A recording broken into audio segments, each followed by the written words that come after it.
2025 is man with no past. 1950ஆம் ஆண்டு ஒரு கொடூரமான ஜெனரலும் அவனோட அல்லக்கையான கமாண்டரும் அப்பாவி மக்களை கொன்னு குவிக்கிறாங்க. இவர்களை பாதுகாக்கும் பாதுகாவலனா இருக்காரு நம்ம ஹீரோ. ஆனா அவரையும் சுட்டு தள்ளிட்டாங்க. ஒரு பக்கம் 2025ல கண்ணை முடிக்கிறாரு. ஆனா அவர் யாருன்னு அவருக்கும் தெரியல, பேரும் தெரியல. அந்த கொடூரமான ஜெனரலும் கமாண்டரும் இப்போ பிசினஸ் மேனா இருக்கானுங்க. அப்பாவி மக்களை மிரட்டி மாமூலா வாங்குறானுங்க. இன்னொரு பக்கம் ஐட்டக்காரியான நம்ம ஹீரோயினோட ஹோட்டல்ல நம்ம ஹீரோ தங்குறாரு. முன் ஜென்மத்துல இவ தான் இவரோட காதலி. அதனால இவளை பார்த்த உடனே வழிகிறாரு. இவளோட பியூட்டியான பாட்டியும் நம்ம ஹீரோவை இதே ஹோட்டல்ல தங்க வச்சு பேத்திக்கு மாமா வேலை பாக்குறா. Good grandma. 14-18ஆம் நூற்றாண்டில் நம்ம ஹீரோ வாழ்ந்த வாழ்க்கையெல்லாம் முன்ஜென்ம வாழ்க்கையெல்லாம் இவர் கண்ணு முன்னாடி வந்து போகுது. இதுக்கு நடுவுல எல்லா ஜென்மத்திலையும் ஒரே மாதிரியான வில்லனுங்க தான் இருக்கானுங்க. இதுக்கப்புறம் நம்ம ஹீரோ நான் யாரு என்று கண்டுபிடித்தாரா இல்லையா, வில்லன்களை வேட்டையாடினாரா இல்லையான்னு படத்தை முடிக்கிறாங்க. இந்த படத்தை குடும்பத்தோட உட்காந்து பாத்துறாதீங்க. ஏன்னா நம்ம ஹீரோயினி பாட்டிலோட மேல் முடியை ஓபன் பண்ற, அதனால தனியா உட்காந்து பாருங்க. First half second half okay. Action சீக்வன்ஸுக்காகவே ஒரு படத்தை பார்க்கணும், இந்த படத்தை கண்டிப்பா பாருங்க. அல்டிமேட்டா இருக்கு. Man with no past. உன்னை யாரா கூப்பிட்டது, எதுக்கிட்ட திரும்பி வந்த? 2021 ரிலீஸான இன்ஃபினிட் படத்தோட கதாநாயகர் ஒரு பைத்தியக்காரன் அப்படின்னு ஊர்ல இருக்கிற எல்லாரும் ஒரு புரளியை கிளப்பி விட்டுட்டாங்க. இவர் எந்த இன்டர்வியூக்கு போனாலும் ஒன்று அடிக்கிறாங்க இல்லைன்னா கடிக்கிறாங்க. இதில் கடுப்பான நம்ம ஹீரோ பொழுது போகாமல் இருக்க ஒரு வாளை ரெடி பண்ணுறாரு. ஆனால் இந்த வாள் 1750 செஞ்ச வாள். பழங்காலத்து வாழை இவருக்கே தெரியாம செஞ்சிருக்காரு. இந்த வாழை விற்க போன இடத்துல போலீஸ்ல மாட்டிக்கிட்டாரு. இந்த வாழை பார்த்த உடனே இவரை தேடிக்கிட்டு வெளில வரான். அவன் இவரை கொலை பண்ண ட்ரை பண்றான். இன்னொரு பக்கம் நம்ம ஹீரோயின் அங்க வந்து இவன் கிட்ட இருந்து நம்ம ஹீரோவை காப்பாத்துறா. ஒரு கட்டத்துல நம்ம ஹீரோக்கு என்ன நடக்குதுன்னே தெரியல. போன ஜென்மத்துல நம்ம ஹீரோ வேற ஒரு ஆளா இருக்கும்போது எஃகு மூட்டையை ஒரு இடத்துல மறைச்சி வச்சிருப்பாரு. ஆனா இந்த ஜென்மத்தில் இருக்கிற நம்ம ஹீரோக்கு அந்த எஃகு மூட்டை எங்க இருக்குன்னு அவருக்கு தெரியாது. அது மட்டும் வில்லனோட கையில கிடைச்சதுன்னா அவன் இந்த உலகத்தையே அழிச்சிருவான். இதுக்கப்புறம் இவரை மாதிரியும் மறுஜென்மம் எடுத்த எல்லாரும் ஒன்று சேர்ந்து அந்த வில்லனை தடுத்து நிறுத்தினார்களா இல்லையா, அந்த முட்டையை கண்டுபிடித்தார்களா இல்லையான்னு படத்தை முடிக்கிறாங்க. படத்தோட ஸ்டார்டிங் சீனில் நம்ம ஹீரோக்கும் போலீஸுக்கும் கார் சேசிங் நடக்கும். அந்த சீன் வேற மாதிரி கொடுத்துருப்பாங்க. அதோட கிளைமேக்ஸில் ஃப்ளைட்டில் நடக்கிற ஆக்ஷன் சீக்வன்ஸும் வேற மாதிரி இருக்கும். தமிழ் டப்பிங் சினிமாட்டோகிராஃபி ரெண்டுமே நல்லா இருக்கு. இதுக்கு மேலே சொல்றதுக்கு படத்தில் ஒன்றுமே இல்லை. IMDb ரேட்டிங் 5.4, நம்ம ரேட்டிங் 6. படம் நல்லா இருக்கு, போய் பாரு. Infinite I am come back.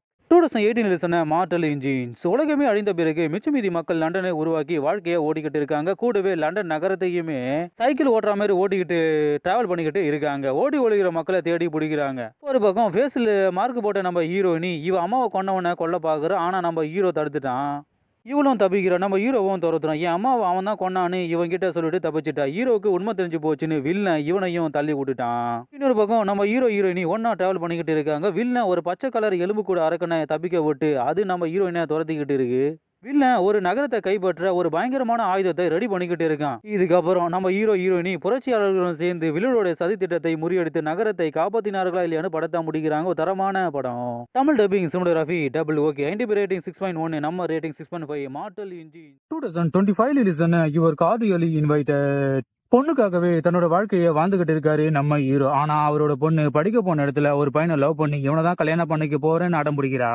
இவரும் வேற வழி இல்லாம பொண்ணுக்காக ஓகே சொல்லிட்டாரு. ஒரு பக்கம் கல்யாணத்தை ஒரு தீவுல நடத்த அந்த தீவுல கல்யாணத்துக்காக புக் பண்றாரு.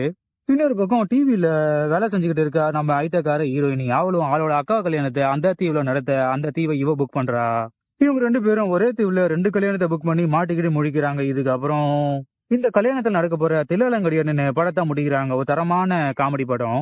இந்த படத்தோட ஹைலைட் தமிழ் டப்பிங் தான். நீட்டாவும் இருக்கு, பேடாவும் இருக்கு, ஆனா நல்லா இருக்கு. ஒரு சில இடங்களில் லேக் அடிச்சாலும் அங்கங்க காமெடியை வச்சு கலாச்சிட்டாங்க. இந்த படத்தில் நடிச்ச எல்லாருமே காமெடி ஆக்டர்ஸ். அதனால இவங்க நடிப்பு எல்லாமே ரியாக்ஷன் எல்லாமே சூப்பரா இருக்கு. ஓவரால் படம் okay okay. Your cordially invited. நம்ம ஹீரோவோட மைண்ட் வாய்ஸ் என் பொண்ணோட கல்யாணத்தை இங்கதான் நடத்துவேன். நம்ம ஹீரோயினோட மைண்ட் வாய்ஸ் என் அக்காவோட கல்யாணத்தை இங்கதான் நடத்துவேன். IMDb ரேட்டிங் 5.5, நம்ம ரேட்டிங் 6.5. 2007 வார். ரவுடிகளுக்கு தண்ணி காட்டுறாங்க. FA ஏஜென்ட்டான நம்ம ஹீரோவும் அவரோட சைனா ஃப்ரெண்டும். ஒரு கேங்கு சைனாக்காரனோட வைஃபையும் குழந்தையும் சுட்டு கொண்டுட்டு வீட்டோட எரிச்சிட்டாங்க. நம்ம ஹீரோவும் நான் ஃப்ரெண்டை கொண்டவன் யாருன்னு கண்டுபிடிக்கிறாரு. ஒரு பக்கம் திடீர்னு நம்ம ஜெட்லி வராரு. அவரு ஒவ்வொரு கேங்க அடிக்கிறாரு. இவரு நல்லவரா இல்ல கெட்டவரானே தெரியல. இன்னொரு பக்கம் நம்ம ஹீரோ நடக்கிற கொலைகளுக்கான காரணத்தை கண்டுபிடிச்சுக்கிட்டு இருக்காரு. இன்னொரு பக்கம் நம்ம ஜெட்லி தான் அந்த சைனாக்காரன்னு தெரிய வருது. இதுக்கப்புறம் பொண்டாட்டி குழந்தைய கொலை பண்ண சொன்னவன் யாரு, அதுக்கு உதவி பண்ணவன் யாருன்னு எல்லாரையும் கண்டுபிடிச்சு அடிச்சாரா இல்லையான்னு படத்தை முடிக்கிறாங்க. ஒரு தரமான ஆக்ஷன் சீக்வன்ஸ் படம். Tamil dubbing cinematography double okay. IMDb rating 6.2, நம்ம ரேட்டிங் 6. படம் நல்லா இருக்கு, போய் பாரு. வாரு போர்க்களம். 2020 ரிலீஸான ரைடர்ஸ் ஆஃப் ஜஸ்டிஸ். படத்துடைய கதாநாயகன் மார்க்கஸ். இவரு ஆர்மி ரேஞ்சர். இவரோட பொண்டாட்டி பொண்ணு ட்ரெயின்ல டிராவல் பண்ணும்போது ட்ரெயின் ஆக்சிடென்ட்ல இவரோட பொண்டாட்டி மட்டும் செத்து போயிட்டா.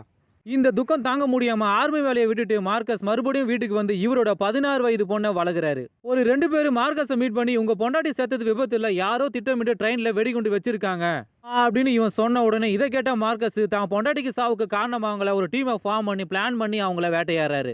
இவருக்கு உதவி பண்ண ஒரு 4 பேர் வரானுங்க. இவனுங்க ஏன் வரானுங்க, எதுக்கு வரானுங்க அப்படின்னு ஒண்ணுமே புரியல. இவரே தனியாளா இருந்து அவங்கள வேட்டையாடலாம். ட்ரெயின் விபத்துக்கு காரணமானவனை ஒருத்தனை பிடிக்கிறாங்க. அவனை பிடிச்சி விசாரிச்சா அவன் இன்னொருத்த பேரை சொல்றான். அவனை பிடிச்சி விசாரிச்சா மறுபடியும் அவன் இன்னொருத்த பேரை சொல்றான். இப்படியே போயிட்டே இருக்கு. கடைசியில வில்லை யாருன்னு இவங்க கண்டுபிடிச்சாங்களா இல்லையா? இந்த படத்தை தில்லரா கொண்டு போயிருந்தா ரொம்ப நல்லா இருந்திருக்கும். அப்படி இல்ல நான் பொறுமையா கொண்டு போய் கிரைமை சேர்த்து சொல்லியிருந்தா ரொம்ப நல்லா இருந்திருக்கும். ஆனா இது ரெண்டுமே இல்ல. இந்த படத்துல ஒன்னே ஒண்ணு கண்ணே தமிழ் டப்பிங் மட்டும்தான். அது மட்டும் இல்ல, சினிமாட்டோகிராஃபி ஓவரால் நல்லா இருக்கு. படம் ரொம்ப பொறுமையா போகும். அங்கங்க ட்விஸ்ட் வைக்க ட்ரை பண்ணிருக்காங்க. ஆனா எதுவுமே செட் ஆகல. IMDb ரேட்டிங் 7.6 கொடுத்திருக்காங்க. நம்ம rating 5. The riders of the justice பழிக்கு பழி.